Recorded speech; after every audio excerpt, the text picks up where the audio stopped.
Welcome back to another episode of Silent Pals Stay at Home and Watch Movies. I'm here with my friend Touly. Say hi, Touly. Hi, guys. And today we're going to be reviewing Fantasy Island from 2020. And just a fair warning, there's going to be spoilers up ahead, so you've been warned. When the owner and operator of a luxurious island invites a collection of guests to live out their most elaborate fantasies in relative seclusion, chaos quickly descends. So like always, I'm going to start off with my pros. They're not a lot. Let me pick at some. Some of the cast members in these movies are great actors, and I've seen their acting skills. First of all, we have Michael Pena, we have Maggie Q, we have Lucy Ho, we have Austin Strowell, we have Jimmy Wang, we have Portia Doubleday, we have Ryan Haynes, and we have Michael Brooker. The pro is that they're in this movie. They're great actors, but it doesn't reflect that way in the movie because of the script. That's one of the pros, was also kind of a con. Next thing is the scenery. This film was filmed in Fiji. So once they get into the island, you see the beautiful island and everything. It's marvelous, but it quickly kind of goes from there to inside shooting. And I think they're not on location because it doesn't really match up with the scene that we see at the beginning of the movie. There is some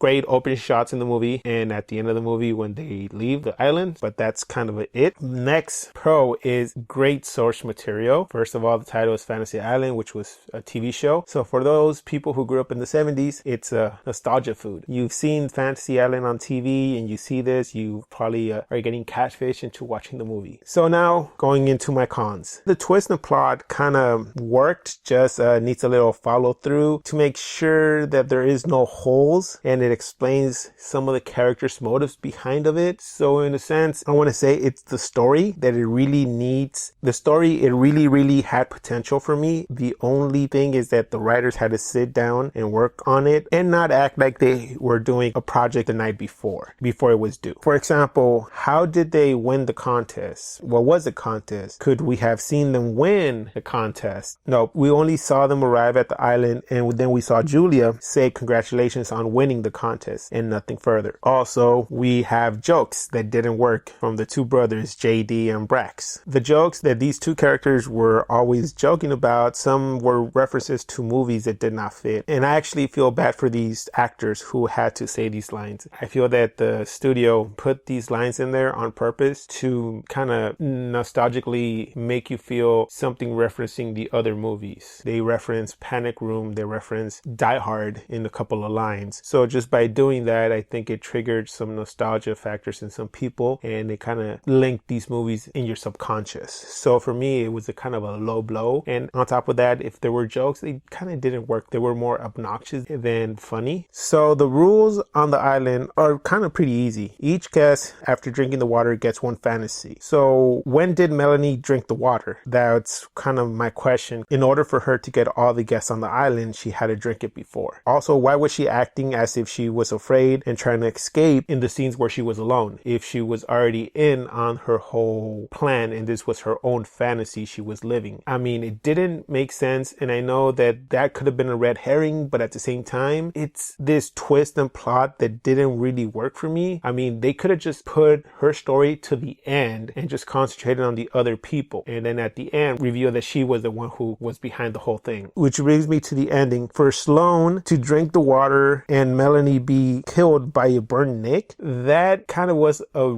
quick ending that didn't really bring satisfaction to me as a viewer, didn't bring closure to anything, and on top of that, it just didn't really make sense. I mean, if it was a fantasy, it had to be lived through a day or so.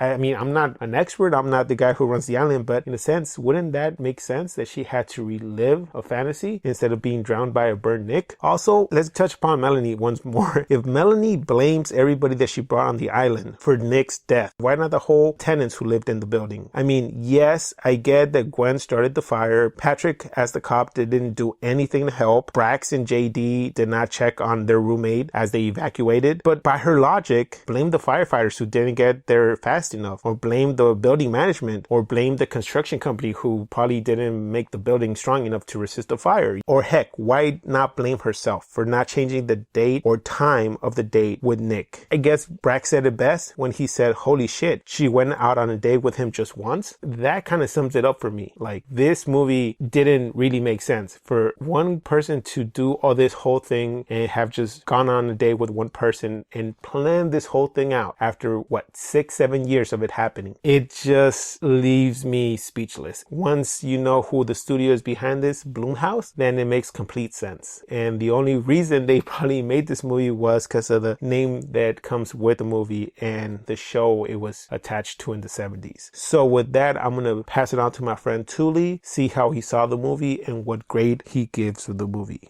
So I agree with Sal in retrospect to the actors and actresses in these films. I am familiar with some of them. A couple of them I'm a big fan of, particularly Michael Rooker, who I came to know first in the early seasons of The Walking Dead, and also the comedian Jimmy Yang. Big fan of his work as well. Again, it doesn't speak much in terms of how the story was told, but in terms of like star power for the budget that the film had, I would say it was okay. Yeah, there's not much positive that I can really speak of in terms of how much I enjoyed this film. I guess for the movie not being over 2 hours long, given how many characters the movie was trying to focus on and give them a little backstory, when each character kind of met their demise or the sort of like life lesson that they got out of this experience that they could ride off to the sunset and continue living their life afterwards, particularly for those who ended up surviving at the end, that is. Or even like if the character did not survive, like Patrick, who ended up sacrificing himself to protect the people who arrived on the island with him. If you want to sort of treat that as a positive, at least each of the character kind of got a resolution, but how each of those characters arrived to that resolution, again, in terms of setup, execution, all that stuff that would make a film like this more entertaining, or make me more invested in, the movie didn't quite hit those marks, because that could have been a problem in of itself, in that there were just too many characters and there just wasn't enough time to really develop each character and their relationship with one another, especially if they were like closely tied, like between Jimmy O Yang and Ryan Hansen's characters, because they were brothers and they were trying to tell the story of kind of like Brax, who was played by Jimmy, of being this younger brother who couldn't really do anything for himself and had to rely on his older brother, who then was being held back by his younger brother, but he was trying to make it seem that it wasn't really his younger brother that was causing him to do these sort of things in his life, and maybe was not pursuing the things that he really wanted out of life. We saw what happened at the end with Jimmy's character sort of sacrificing himself, staying back on the island so that he could bring back his brother, who apparently died, and so he could go back to the real world and pursue what it is that he wanted to pursue. Like I said, there are resolutions, but the way they just got to these resolutions for each of the character, it didn't really work for me, because there was just not enough build-up. If anything, this movie could have benefited a whole lot more if maybe they just reduced the cast by a little bit, or if they're going to keep the same amount of characters, that they needed to actually have people die in this film, and so that as characters are taken out one by one, then you're left with maybe a couple left at the end, or maybe like towards the halfway point of the film, that by then we'll get to really just focus on these few characters and see how the story plays out and how these characters are really the ones who are influencing the plot. But they were trying to tie everybody together, as Sal said, how each of these characters, at least according to Lucy Hale's character, how all these characters sort of contributed to the death of Nick, and how this affected Melanie and how she blamed all these people, which to me, like Sal said, didn't quite make sense, because it seemed kind of arbitrary, like random. Like she could have just named anybody who was kind of there at the scene, and they could have been there at the island as well, but it just so happened that these were the people who she hand selected somehow through the contest. Again, there wasn't a legitimate explanation as to how these people got picked. There's just a lot of plot holes, and the way they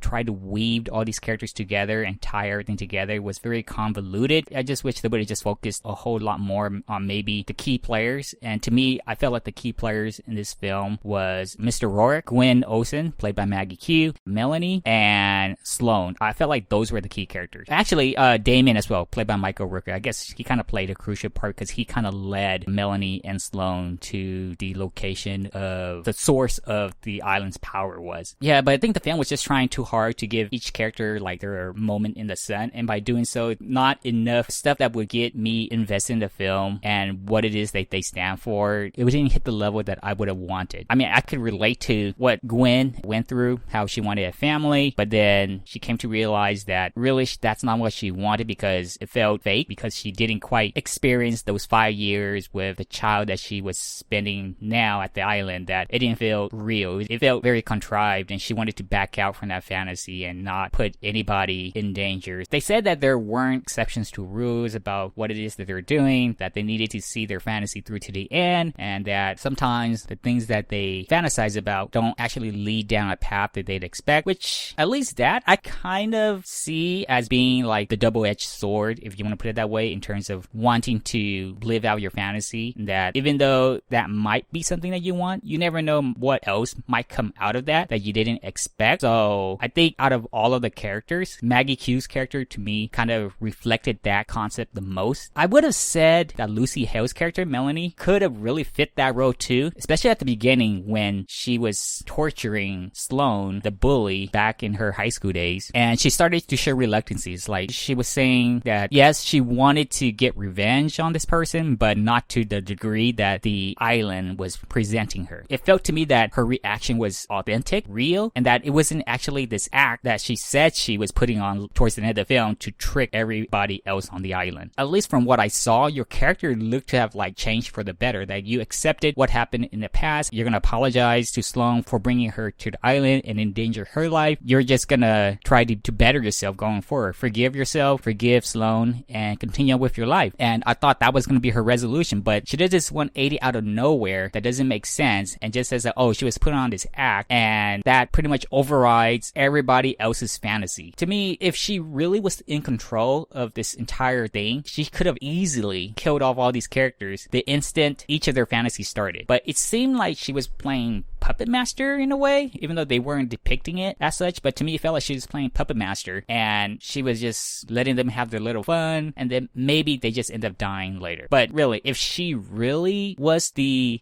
culprit of this whole fantasy, bringing everybody together and getting revenge on them because the person who she went on a date one time ended up dying in a fire incident, she could have easily killed them off, and that would have been the end of that. But like I said, it just didn't come together. It felt too convoluted. They were trying to do too much. They were trying to misdirect us here and there. They even involved Mr. Roark, who had this binding fantasy with his wife and how he couldn't let her go because if he doesn't maintain the status quo of the fantasy island, that he will lose his wife, at least physically. Like mentally, or I guess in terms of like the soul, she's already kind of gone because she doesn't really remember who he is, but you know, he's still holding on to her. Even though Mr. Roark had his, again, resolution as well, they were just all over the place. I wish they would have just focused maybe on a couple of these fantasies and maybe had these other characters already there somehow. But I think for this sort of movie, being simple would have been better than trying to do too much. I would say out of all of the Blumhouse films that I've seen, I haven't seen all of them, but at least for the ones that I've seen, I think this is my least favorite. At least maybe for like one or two other Blumhouse films, I could say I could probably watch them again, but this one I will probably stay away from.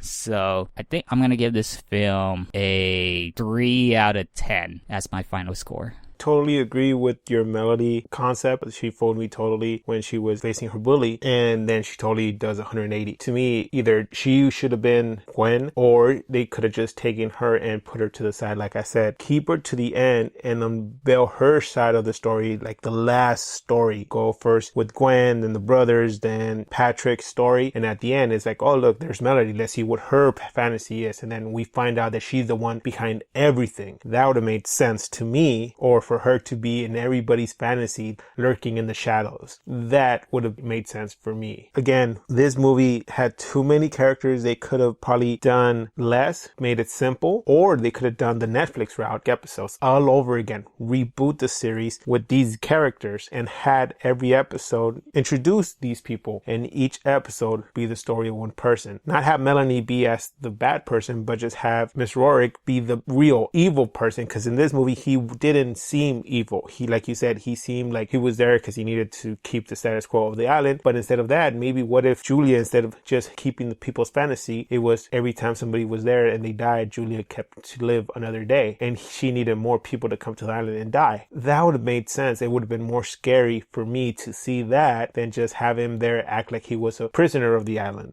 For me, this movie is going to get a 3.5 out of 10. Really bad story. Don't watch it. Stay away from it. One of Blumhouse house worst movies in my personal experience that I've seen. So I guess that does it for this review of Fantasy Island. Please join us next time where we're going to review Bloodshot.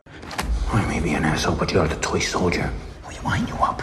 Put you the next victim. Put you back in here and push this button. Ready to forget? Please like, comment, and subscribe. You can find our social media links below. And like always, keep watching movies.